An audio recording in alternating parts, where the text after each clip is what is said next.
Okay, let's be real. Have you ever had this brilliant design idea, a sketch that you just know is a winner, only for it to be a total flop because you picked the wrong fabric? It happens to everyone. But today, we are going to change that. We're going to dive into this guide from Textilepedia and unlock the secrets that turn those good ideas into absolutely amazing clothes.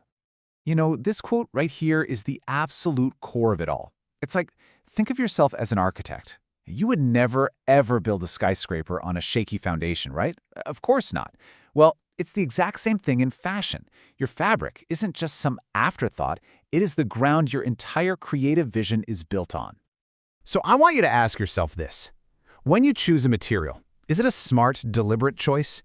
Or are you kind of just crossing your fingers and hoping for the best?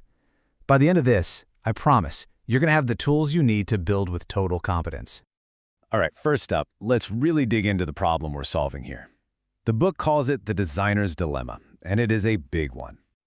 Oh man, it is so easy to get caught up in the fun stuff, right? The silhouette, the color, the overall vibe of a design.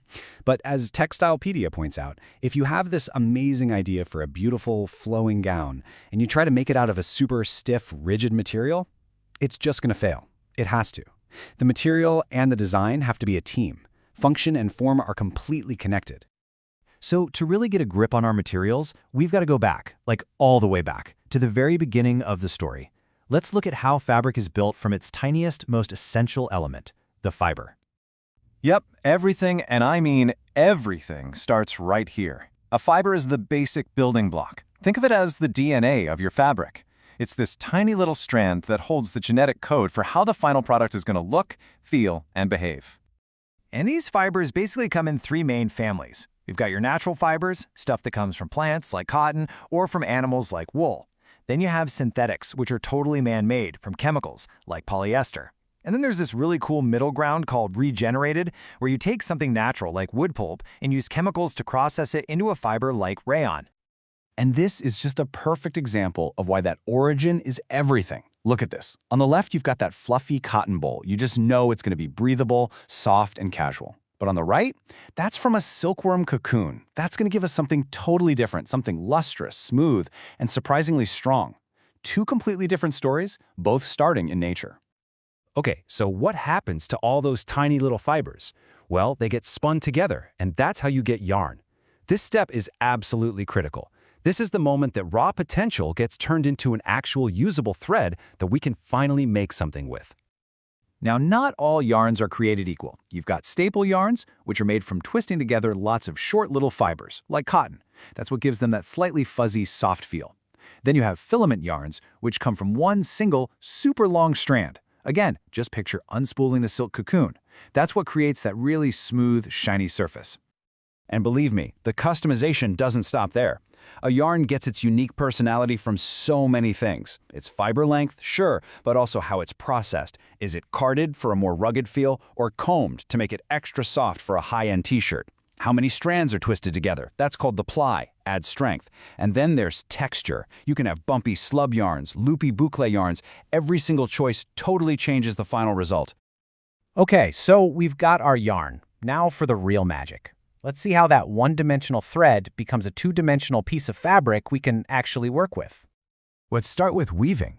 I mean, this is one of the oldest techniques in the book, for sure. At its heart, it's pretty simple. You're just interlacing two sets of yarn at right angles to each other. But that simple grid is what gives woven fabrics their stability and their structure. But even within weaving, there are foundational patterns. The most basic is a plain weave. It's just a simple 1 over 1 under grid, kind of like a checkerboard. But if you just offset that pattern a tiny bit, you get a twill weave, and that's what creates that distinct diagonal line you see on the surface. A super small change, but it has a huge impact. And wow, this slide just says it all. On the left, you've got delicate chiffon. It's light, it's sheer, it's made with a simple, plain weave. Then on the right, you've got rugged denim. It's tough, it's durable, and what defines it? That diagonal twill weave. The construction method alone creates two completely different worlds from the same basic idea. It's wild. So here's the really crucial point. How a fabric is made is just as important as what it's made from. The structure of that weave decides everything: how it's going to hang on a body, how long it's going to last, and how it feels. It's all in the construction. Which brings us to our last section. So we have all this technical know-how. How do we actually use it to become better, smarter designers? This is the ultimate goal. Understanding all these building blocks is what empowers you. You're no longer just wandering through a fabric store picking something because it looks nice. No way. You are now selecting a material based on its real properties, its construction, and its proven ability to bring your vision to life. And here's how you can start to think strategically. Just check out this chart. Let's say you're designing a tailored coat that needs an amazing drape. Well, look at wool. 5 stars. It's a perfect choice. But what if you're making super durable activewear? Well, polyester has 5-star strength and only 1-star absorbency, which means it wicks sweat away. It's a no-brainer. This is designing with data, not just hoping for the best. So this entire journey, from that tiny raw fiber to the spun yarn all the way to the finished woven fabric, it's really a story of transformation. And knowing that story, knowing the why behind how a fabric behaves, that is the real key to mastering your craft. It's what's going to unlock your full creative potential. So I'll leave you with this one last thought. The next time you pick up a piece of clothing, don't just feel the texture. I want you to really think about it. Think about its origin. Is it made from short stable fibers or one long filament? Can you see a plain weave or a diagonal twill? Because once you start to see the story that's literally woven into the cloth, I'm telling you, you will never look at fashion the same way again.